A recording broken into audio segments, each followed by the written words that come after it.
artificial intelligence questions to get your blood boiling.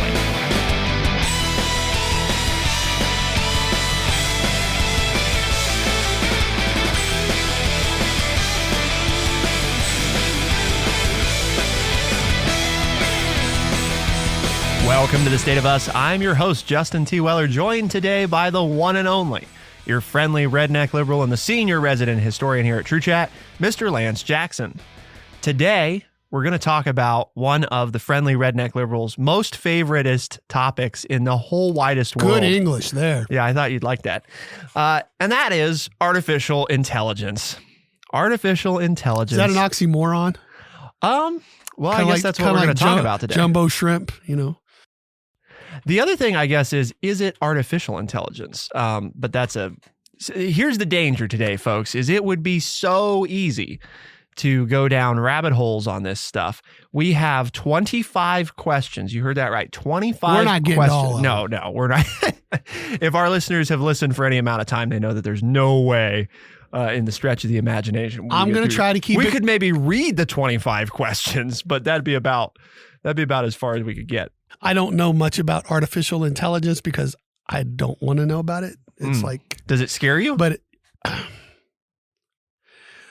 scare is a tough word. It's another I'm not scared of nothing. It's another one of those things that I think is going to lead to the downfall of our society. So artificial intelligence as a noun is the theory and development of computer systems that are able to perform tasks that normally require human intelligence, such as visual perception, speech recognition, decision-making, and translation between languages.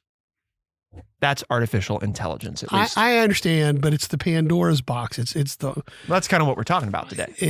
And I guess that's what I'm doing. I'm ringing the bell for people to be cautious, and I feel like I'm ringing it in a soundproof room, that society's not going to listen, that they're going to put out the noise, put in their earplugs for people like me who want to bring up what could go wrong here and just sell everybody on how wonderful it could be, just like they did with the handheld telephones that are now computers, that, there's not going to be anything bad. This is going to be wonderful. Look at this. Everything's going to be at your fingertips. And now we talk about people with anxiety and the governments around the world spying on us through different apps. And it's like, but the good stuff is really good.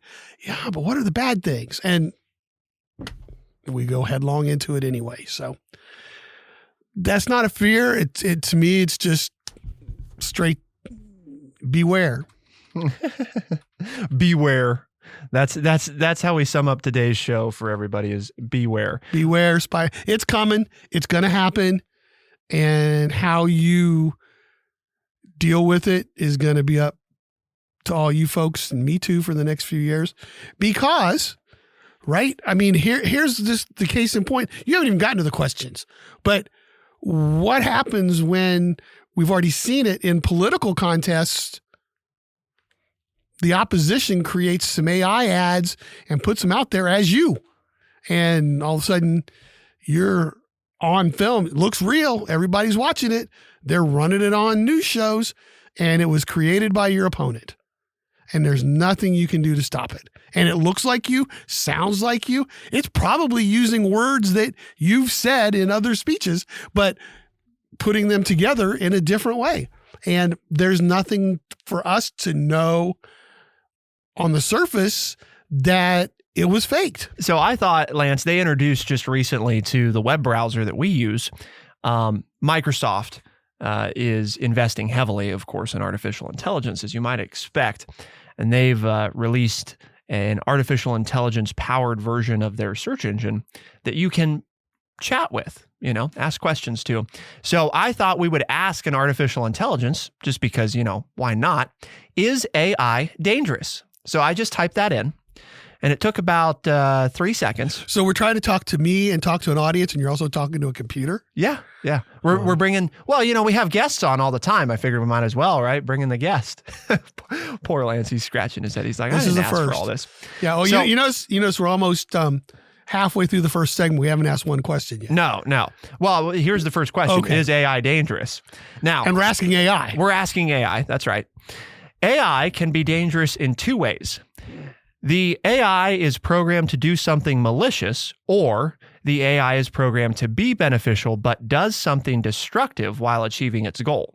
These risks are amplified by the sophistication of AI software.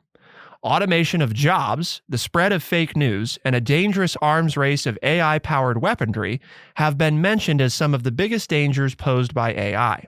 One of the most pressing dangers of AI technology is the view that AI can be seen as a panacea when it is merely a tool. It's important to note that AI is not inherently dangerous. It's how we use it that matters.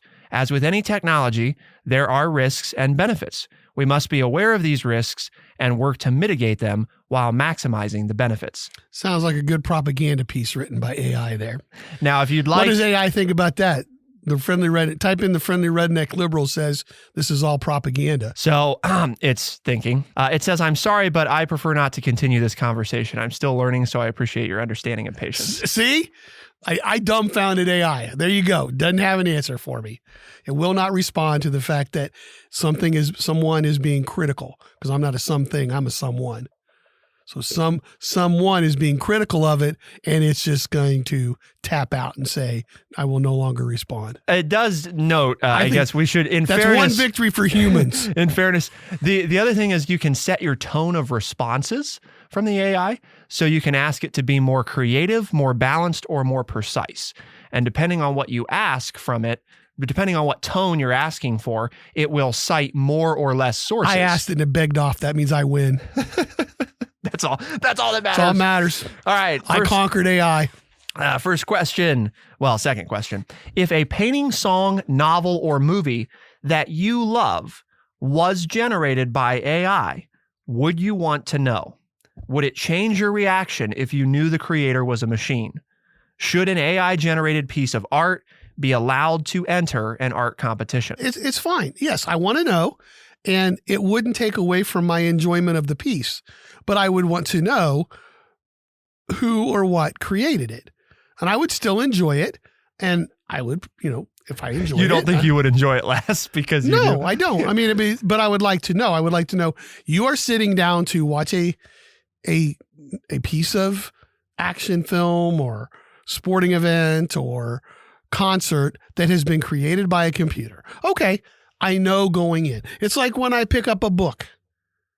I am trusting that the author is the person it's been, because what happens, what happens when we make them ghostwrite, correct?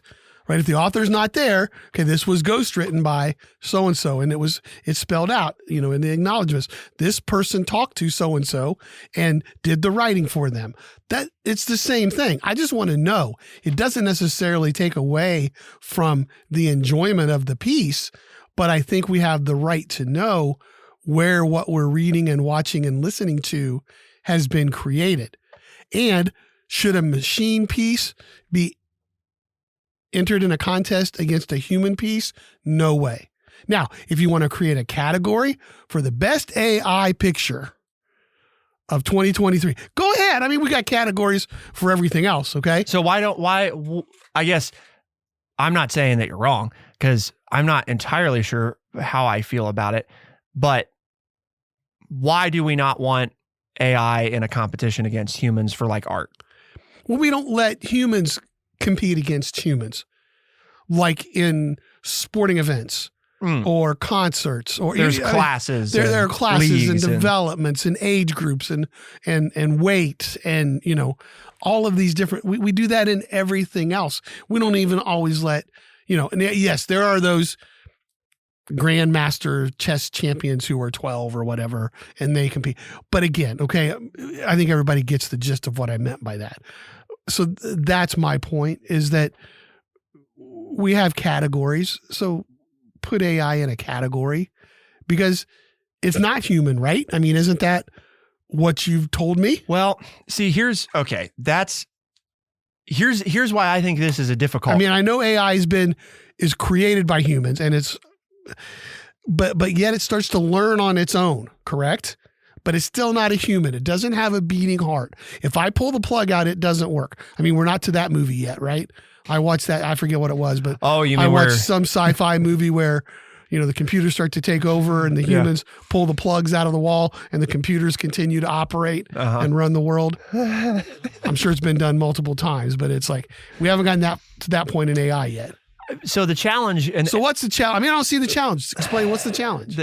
I think the larger in 20 seconds or less. Explain the challenge. The larger challenge is that we created AI, right? I mean, now, does AI have capacity to do things on its own? Yes.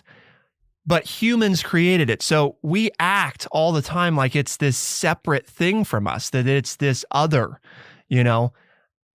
Is it any more other than when we create a new life through a child? I mean, in that we don't get to decide exactly everything that child will do and become and all the traits they're going to have, at least not yet. I mean, we're pretty close. we're getting pretty there close, where we can predetermine some of that. But the point is that at least for most people right now, if you decide to conceive a child, you're going to have some influence over how it's raised, what information it's exposed to, but you don't get to really decide exactly its genetic makeup. You have limited control over how it's going to turn out. So you're equating a human being to a machine? I can't do that. No, but I'm asking the question of, we created this, humans with our brains and our minds invented computers, and we have gotten to this point in the creation of technology where we've created something that may have the capacity, probably has the capacity to surpass us in terms of raw intelligence. It does have the capacity to do it. I mean, I'll just go out. Let's use the word. I think it does, and to me, that's the danger. We have created something that we might not be able to control. There it is. We've created something that we might not be able to control. Well, just like nuclear power. Nuclear power scares the heck out of me. Well, we created something that is incredibly powerful. And I think in a lot of ways, I mean, nuclear is a good example to bring up because we've had shows on this where we've talked about nuclear power isn't inherently good, evil. It's a thing. However, we've seen it used for awful, terrible things, and it can kill millions of people. It can also power and provide for millions of people. But it depends a lot on how it is deployed. And also the waste and how you're going to get rid of it, right, and what it could do to our planet over centuries. Yes. So let's keep talking. There's more questions to get into. We've talked some about paintings and art, but let's talk about the black box component, because this is the one that I think makes a lot of people nervous. Keep it here on The State of Us. We'll be right back.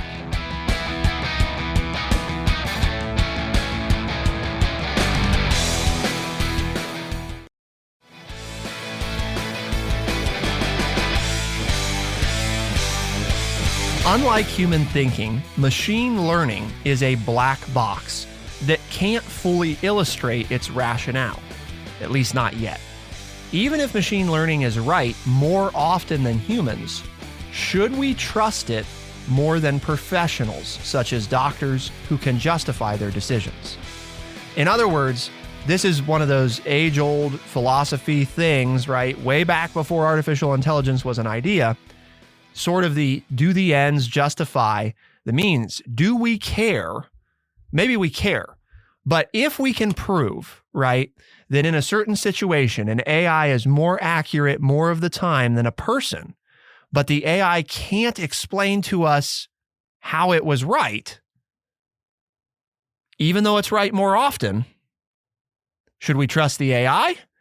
Or should we say, no, we don't care about being right. We'd rather hear the rationale. Therefore, we're going to stick with the person. I've got 4,000 examples that all just rushed into my head. So when AI says that, we ought to terminate these people's lives because they are now on the downside and they can no longer contribute as much as somebody else who's doing this, and because there's not enough food on the planet to keep everyone alive, we're going to now use AI to determine who gets to live and who doesn't. Well, and that leads into another question. That leads into another one of our questions. But right, because you're taking out morality. You're just going to say, well, AI knows best, and we're just going to take its answers, and that's the way we're going to function. No more human, empathy, to use one of your favorite words. No more human knowledge. No more human experience needed, because we now have a machine who will tell us exactly what we need to do. And so now we are robots working for the machine, and we just do what it says, because all human thought, care, intuition cannot match the computer. If a machine can't fully explain its rationale in a way that we understand, this is not part of the question, but I think it's we opened the show with, I just defeated the machine. I'm telling you that we're better than the machine. If we're better than them, then we have nothing to fear. We seem to be awfully afraid of something that apparently we are superior to. Yes, because it can be used for evil. Sure, it can be. And that's actually another one that I guess that I want to kind of transition to, because it's later in the article, but I think it feeds off of this one.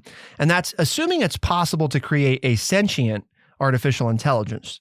Should society first develop a Bill of Rights on such issues as labor conditions, freedom of speech and association, right to privacy, even the right to die?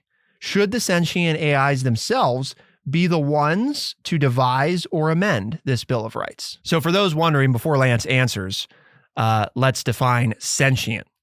Sentient, simply, according to the Oxford Dictionary, is an adjective, and it means it's able to perceive or feel things. Similar words include conscious. So again, they're able to perceive or feel things. So the question, if it's possible to create a sentient AI, should society first develop a Bill of Rights on an essential set of issues that the AI has to follow? Here you go, given you're claiming, you're asking the question that we would actually be able to develop that. Something would have a conscience. That an inanimate object would have a conscience. I don't think it can. No, I don't want a machine telling us what's good and bad that we have, because that's what the question ends up asking. Should the machine then decide whether or not the conscience that the humans made was right or not? Going back to the premise of the question, if we developed a sentient AI, yes, there should be a Bill of Rights, but no, the AI shouldn't have the ability to change the Bill of Rights. Well, we have a Bill of Rights now. What I don't understand. What they're saying is this is a coded set of principles that the AI is unable to break. It cannot violate this set of rules. But if you create something that's thinking for itself, you can't put those parameters on it. Well, you can put the parameters there. Go back to your human. But will it follow go back to your human, okay? Other humans create humans so far. So far, we're not putting one in a test tube. It still takes human stuff to do it. We haven't totally. No, it still takes a human in a lab somewhere. that we know, right? But as far as we know, there aren't any walking around. If you give it that power, how are you going to then make it not do that? And just like, how do we make people not do things that are illegal? That's my whole point. Mm-hmm. We don't. So now we want to let machines have that kind of power. Or we try to. Okay, but that's what, right. We can pass laws and we still know. I mean, I woke up this morning, turned on the news, and 3 more shootings across the United States that they were covering. One, I don't know why they're covering that, because it's just like piling on. But it's happening, right? I mean, yes, we have laws and we're still, and we say we're going to do this and it's still, and it's just going on and on and on. And so we can't control humans. How can we control a machine that's thinking of itself? I mean, it's a nice notion, but I guess if we're going to accept the premise of the question, which is that there is a sentient AI, the notion of it being sentient, able to perceive or feel things, probably means that, can we create rules? Yes. Could it maybe not follow those rules? Yeah. Well, it's just That right? I mean, Right. that's basically what we're saying. But you have a is- family member who's injured and you live somewhere and it's going to take the ambulance too long to get there and get them to the hospital. So you throw them in your car and you take off and you break the law by speeding to save their lives. I mean, that's right. just a very, because but now what does AI do? AI says, well, if I speed, I'm endangering other people. And so rather than kill 3 people to save 1, I'm going to let this person die. I mean, that's the kind of scenario, right? That I think of right off the top of my head, where a machine's going to say, you are endangering more people by driving recklessly to try to save 1. So therefore, we'll let this 1 die because it's a plus or minus game, and society's fewer people will die if you don't drive erratically to try to save the 1 person. I mean, that's what you're saying. You're giving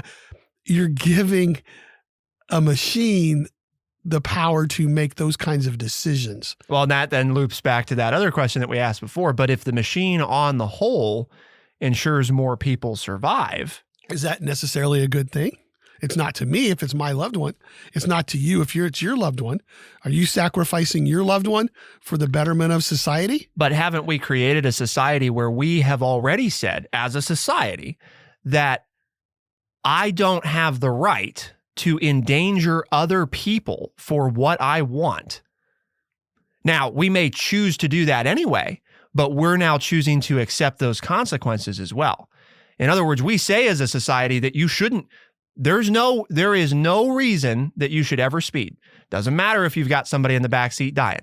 Now, you've chosen to override that societal agreed upon rule, and you've chosen to endanger other humans because you don't know them.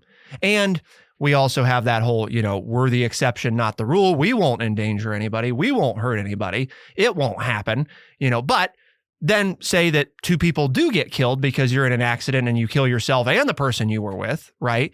And AI would have said, nope, drive the speed limit. If you make it, great. If not, it's too bad. Do you want to live in that kind of society? I don't. Come on, straight up. I mean, she won't answer me. Will you answer me? No, I mean, the hard thing is if you're asking on like a purely moral, philosophical level of like. No, the word's emotion. Are we going to be emotional or are we going to go to machines who have no emotions? What's the emotion? Do we care about our fellow person, as much as somebody that we know? And the answer is no for people. Most of the time, the answer is no. We will not help a stranger the way that we would help somebody that we know. Correct. Is that right? I'm not sure that it is, because I think that we decide, to help those that we know because we know them. And because we don't know the stranger, we don't always help them as much as we might. So you would be comfortable living in a society where you plug everything into the machine and the machine makes the decision for you? I don't think I'd be comfortable. That's a different question. You'd be accepting? Do I think you'd be accepting of that? I don't know. There's the human side of we don't want to give up control. Do I think that if, for example, but it's taking the emotion and the control out of it. It's saying, here is the best decision for everyone on the planet. Here's the best decision for the preservation of life. And you don't want to override that. But that's what do we want it to do? And that goes back to the tool question of it is a tool, right? And what are we asking it to do? If we're asking it to preserve human life, then it's going to make a decision based on if it's possible that 1 person's going to die or 3 people are going to die, which scenario am I going to go with? Well, I'm going to preserve the 3. Now, it didn't take into account, are those 3 people mass murderers that have killed 1 million people? Where a human might. Now, we could tell it to take that into account, but now you're getting into valuing a human life, which we do as people all the time, and we say, well, a life's a life. Okay. Well, but we don't really do that, because we don't. If there was a trolley coming down the tracks and there were 2 people on it and Lance could only save 1, and all he knew is that 1 had killed a 3-year-old, in cold blood, and the other one was a school teacher, he'd probably save the school teacher, Now, is that right? We might say yes. But if we told the AI preservation of life, It's just going to pick at random, right? Because the only thing here that matters is keeping somebody alive. That's it. Now, we could say that's bad, and maybe we would think that's bad. I don't want to save the frickin', cold-blooded murderer over the teacher. Like, clearly that, But now what if there's two teachers on the track? And they're both the same age, they're both the same gender, and you know one, and you don't know the other one. I still don't need a computer to tell me. I'll make my own decision. Right. But you'll save the one you know, probably. Almost certainly, So maybe not, because I might not like the one I know. So I'll save the one I don't know and hope that they're better. And that's the thing that frightens us, is the black box component of the computer is that it is performing. We're getting to the point where they are performing rationalizations. They're not rationalizing the way that people necessarily do, or not in a way that we can understand. So part of the fear is that we don't know if it's making a good decision or not, partly because we don't know why it made the decision it made. So it's like, yeah, here's my work. Here's how I came up with it. And it's like, well, I don't know what that means, I don't know. How do you, with people, right? How do you overcome that? We have to translate. Is that possible with AI? Keep it here on The State of Us, and we'll be right back.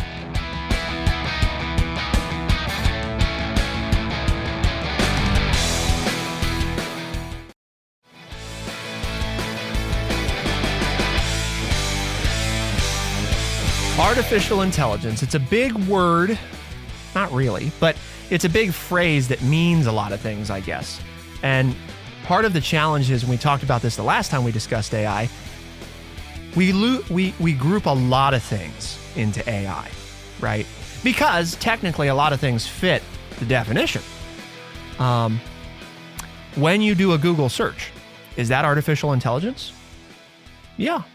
I mean, it is, and it has been pretty much since Google came on the scene.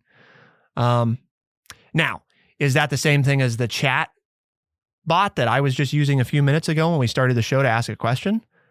No, that chat bot's more advanced than your basic search engine, but those lines are becoming increasingly blurred. So at a basic level, artificial intelligence can be incredibly simple and really not very scary. The reality is that most of us interact with AI on some level pretty much every day, but that's not sentient AI, right?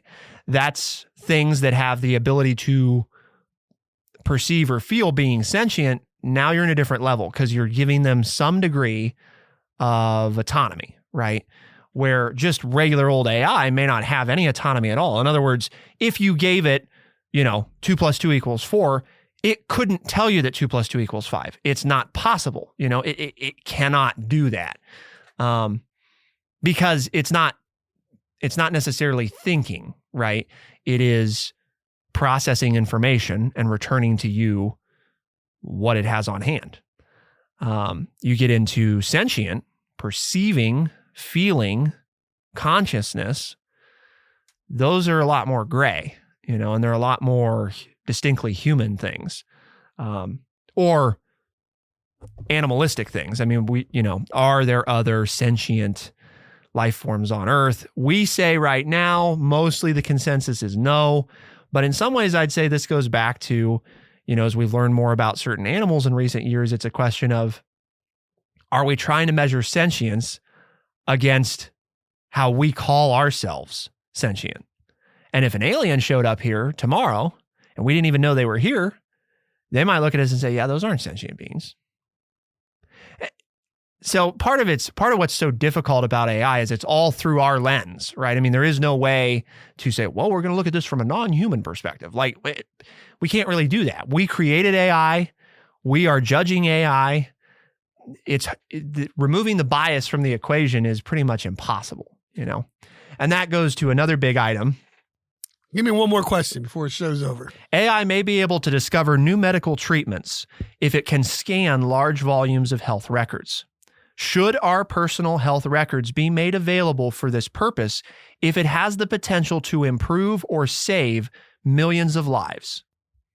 Well, you've already told me that's done. We're doing that now. People just don't realize it. We're not doing it at the scale that they're proposing here. Okay, but if it's being done, what's different about the scale? If we've already broken that privacy, I guess then what's the problem with going ahead and doing it? I guess that large healthcare networks would say that we haven't done that yet. We haven't broken that wall. So doing it to 1,000 people isn't like doing it to 1 million people. In terms of that's if you've done it once, then you've done it. I mean, that's like saying, well, I've never had. Well, I had sex once, but I'm still a virgin. No, you're not. You're not. I mean, if you've done it, if you've gone into somebody's healthcare once, you've already broken down that wall. So if it can benefit others in the future, we've already broken the code. I mean, we've already broken what we said we would not allow to happen. It's already been broken. So go do it. Oh, maybe it's because I'm getting old and I need all the help I can get. But it's also, now going back to your conscience thing, that may not be a good thing, because why do you want to keep me around for another, for an extra? You might want you to stay around. I want to stay around, but what but am I going to serve society wants you to stay around? Right. And, I used to do this in a class I taught in school, and it's not anything new. I didn't develop it, but you take 4 people and you write 4 bios, and then you say, okay, one of them gets to live. Who gets to live? Do you let the grandpa live? Do you let the mom with 3 kids live? Do you let the 18-year-old live? Or do you let the 92-year-old live? I mean, whatever. I mean, pick out the people. And it's like, well, people who are older, okay. But then I talk to a lot of my younger teacher friends, and they're like, we're really glad you're around because we can bounce ideas off of you, and you have that information. You've been through it before, and therefore you can give us, because you have the experience, you can tell us the best way to handle this situation. And if you get rid of all the old people, you get rid of all the experience. And again, there you go. And there's the debate. And I used to have high school kids in tears because they're like, I don't know. They're all valuable. Right. And that's what we're talking about, is saying the machine just says, yep, here it is. I got the answer for you. Takes it out of our hands. I think the biggest problem we have with artificial intelligence is a problem with ourselves, because we've been trying for thousands of years to answer these types of questions. And we've decided that there's no single answer to most of them. Because if you ask somebody different, they'll come up with a different answer. That's part of why, that's part of why people get frustrated with philosophy, is because depending on which philosopher you ask, something may or may not be moral. It may or may not be ethical. And depending on what society you ask, And I think that that's part of why so much of our consternation around artificial intelligence really doesn't have anything to do with artificial intelligence. It has a lot to do with us. And that's that we don't have the answers to this. So depending on who develops the AI and what priorities we provide it, we don't like the idea that the AI is going to make a decision. When a person's been handicapped by these terribly difficult situations, the AI is going to use some rationale, whether we like it or not, and it's going to compute an answer, Our fear is that, well, but what about those situations where, like you said, who do you save? Well, you save this person. Well, but what about, this is who you save. And right. It takes all of that out. It moves on. That's scary to us, because it's great if it's been developed and modeled after you and what you think and you believe. But what if it's not? Same thing of, I think most people, right? We know this. If we polled American society on the whole and said, we're going to have AI, right? It's going to be here. There's no choice. You have to decide, should the AI do what's in the best interest of society? That's what it always does. Or should it do what's in the best interest of the person you least like? Well, that's easy. It should always do what's in the best interest of society. Okay. Well, what happens now if it's between you and the person you least like, And the AI has decided that in the interest of society, what is best for society is to save that person and not you. And let's just say that society agrees, right? I mean, we're not as a whole, we're not disputing the conclusion that it came to. But you personally, well, now it affects me, so now I don't think those should be the rules. And how often do we do that? Forget AI, but how often do we do that in the law and in life? The rules apply to everyone, and I want everyone to follow the rules unless I don't like the rules.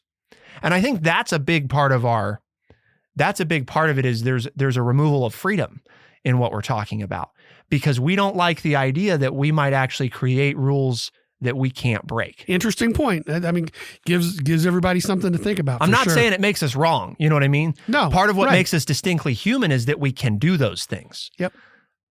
At the same time, I think it's part of why we fear, and probably rightfully so, what AI could do, because we may remove our ability to decide the gray. Doesn't mean there won't be gray, but it means we will have told it how we want it to make those decisions when there is gray. Doesn't matter if they're a teacher, doesn't matter if they're a mother. Weigh their life based on these components and then decide who is the most valuable to society. And that person lives.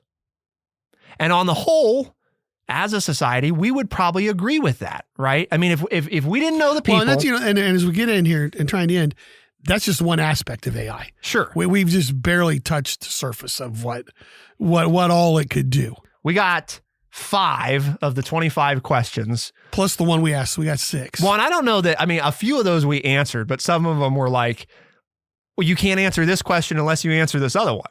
So why did we do this show today, Lance? Was it to get the blood boiling? Because that's in the title. I'm not. Yeah, I don't know. Got people excited. Hopefully it was. I enjoyed the show, and hopefully you did too, because it did what I love to do, and that is it made me think. Okay, and that's what we have here at True Chat. We have a mission, and it is to educate people by providing honest, open, and respectful conversations. And Justin and I had that today with you, and hopefully it's made you think and pause and ponder, and you go and you speak to the people that you care about, and it makes them pause and ponder and think and have a discussion. That's what this show's all about. And if they say, I like that, and I'd like to do some more of that, then tell them that they can find us as a podcast on Spotify, Overcast, Stitcher, Apple Podcasts, and everywhere podcasts are found. The State of Us releases new episodes Tuesdays and Thursdays, first thing in the morning as a podcast. Same episodes heard on the weekends on AM and FM radio stations across the United States and parts of Canada. For The State of Us, I'm Justin T. Weller. And is this artificial intelligence, or is it really me? I was Lance literally Jackson. thinking the same thing when I said that. How would you know if it was me or not? You wouldn't. Maybe it's all a lie. Oh, well, thank you to our producer, who hopefully is real. We don't see him very often, so maybe he's an artificial. And thank you to our audience, who we also hope are people. Thank you all for listening. We'll see you next time. Be the change.